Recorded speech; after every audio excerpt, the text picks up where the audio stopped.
So here we are with the K100, and I'm sure you're going to love this thing when you get your hands on one. It's one of my favorites.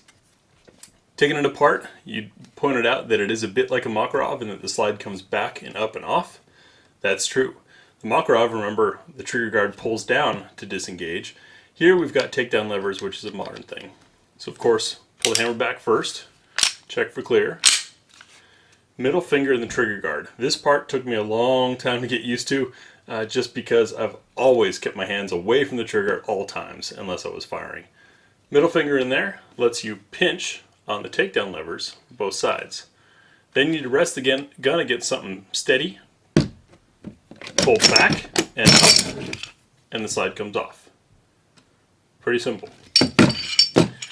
As far as getting it back together, you got to make sure the barrel is unlocked.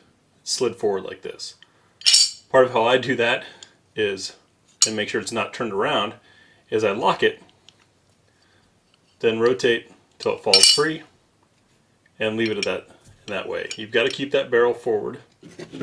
Once again, middle finger in the trigger guard and pulling down on these takedown levers.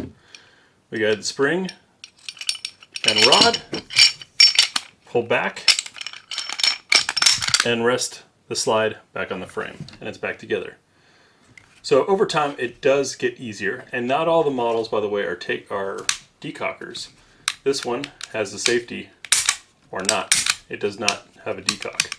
I too experienced the same thing with my thumb bumping the decocker down until I learned to perch my thumb a little bit lower.